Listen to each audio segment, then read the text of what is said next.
The Take-Two earnings report has just been released for the first quarter of fiscal year 2018, which is, in other words, April to June of 2017. So if you don't know what that is, it's basically a company telling their investors how much money they made over the last 3 months, how they made the money, and how they will continue to make money in the future.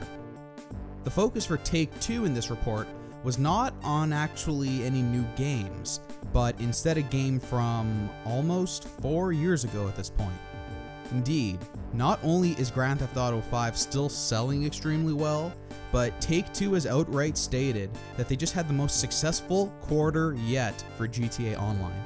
Here's a direct quote from the VentureBeat article on the earnings report.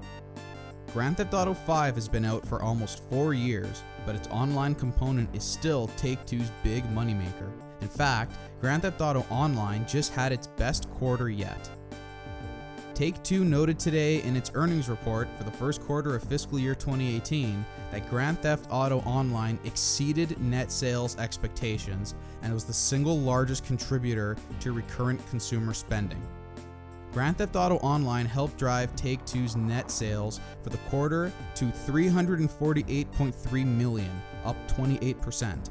A whopping 94% of that, $326.2 million, came from back catalog games, mostly Grand Theft Auto V and NBA 2K17. That is absolutely ridiculous. In case you've been living under a rock, Grand Theft Auto V has been an incredible success from the very first day of release, and it literally hasn't stopped printing money since that day. It earned an insane $1 billion in its first 3 days on the market. For perspective, the fastest movie to ever make $1 billion was Star Wars The Force Awakens, and it took 12 days. Since then, the game has continued to sell incredibly well consistently, and it's currently sitting at around 80 million copies sold right now. But people buying the $60 game is not even the main source of revenue anymore for GTA 5. Instead, it's the massive player base who owns the game, enjoys the game, and continues to play through GTA Online. Rockstar has consistently supported GTA Online since 2013, with new DLC, missions, events, vehicles, and so much more.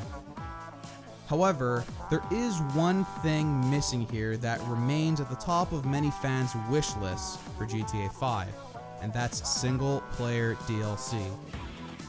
On a still active 2013 blog on Rockstar's very own website, we can see that GTA 5 story mode updates were in the works, with the blog stating, "For those ready to jump back into the story of Grand Theft Auto 5, we have big plans for substantial additions in 2014, continuing Michael, Franklin, and Trevor's action, mayhem, and unexpected adventures in southern San Andreas."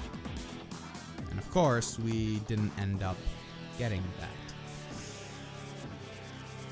Franklin's voice actor also teased upcoming single-player DLC, telling fans in 2014 that "We're working on the DLC, downloadable content for Grand Theft Auto 5, and that's real big.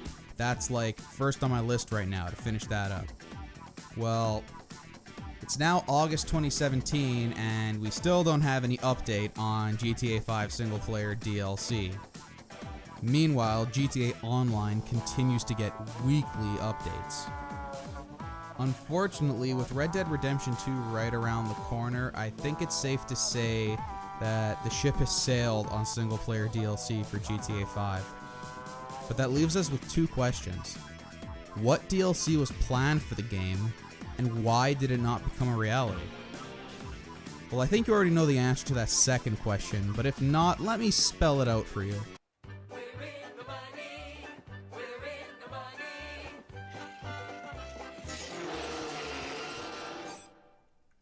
You heard the monkey, make the trade.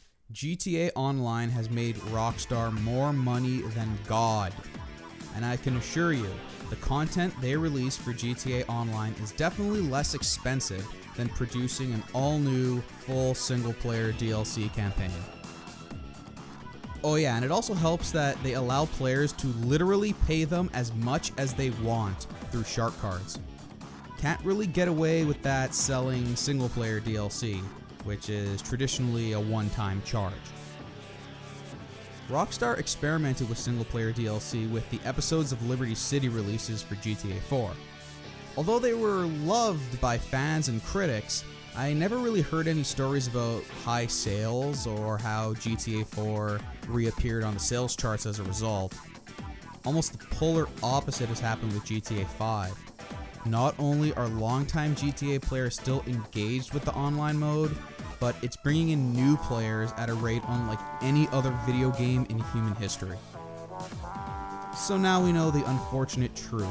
Money is what matters, and if GTA Online makes more money than single-player DLC, then Rockstar is gonna keep making GTA Online content instead of single-player DLC.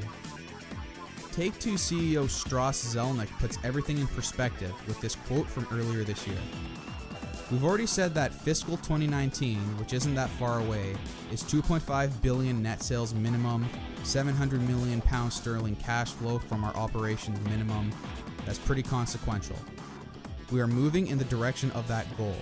Obviously, we know what Rockstar tends to do, and Rockstar's activities have been transformed by Grand Theft Auto Online. Wonder what he means by transformed. So let's get to that other question. What was the single-player DLC going to be in the first place? Well, I did some digging, and I think I found the answer, or at least as much as we'll ever know.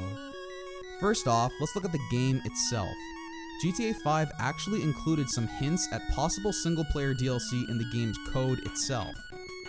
Earlier this year, a group of players appropriately named the Chiliad Mystery Guru tinkered with the game's code and found this leftover data of what appears to be a crashed alien spaceship and a firefight with aliens. Rest assured that this is not a GTA 5 mod created by fans, but all from hidden code that still remains in the game. This has been a common practice in video games for many years, and the infamous hot coffee minigame from San Andreas was also discovered in a similar fashion. But wait, there's more. I have a quick tidbit for all of you, and it comes from Ash735, a former Rockstar employee.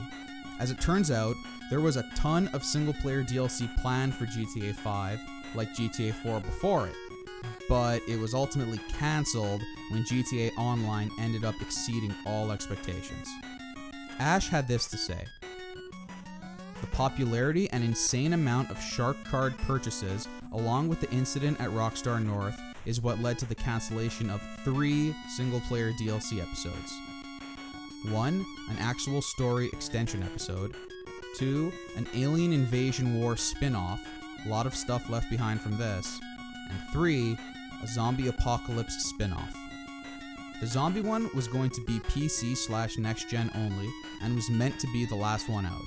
Both Alien Invasion War and Zombie Apocalypse would have both heavily changed the map too, with Mount Chiliad breaking apart from an earthquake, revealing the hidden ancient spaceship where the aliens emerge, and Los Santos being a walled-off military zone with haven camps around Blaine County for the zombie stuff. It was going to be crazy, and funny enough, a lot of junk was left behind in the game which people are still searching for, Mount Chiliad Mystery, etc.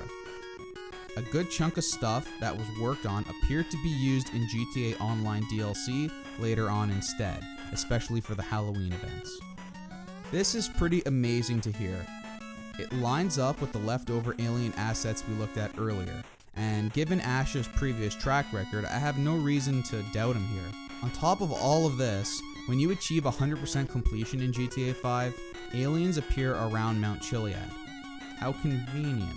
It seems clear that the theme of at least one single-player DLC was set in stone when the game was first released, but then GTA Online performed better than anyone could have ever predicted, including Rockstar. And as a publicly traded company, Take-Two more or less forced them to focus on online from that point on. Now, all that remains is a bunch of leftovers in the game's code, leaving fans to ask, what could have been? So that's about all for today, but now I want to know what you think.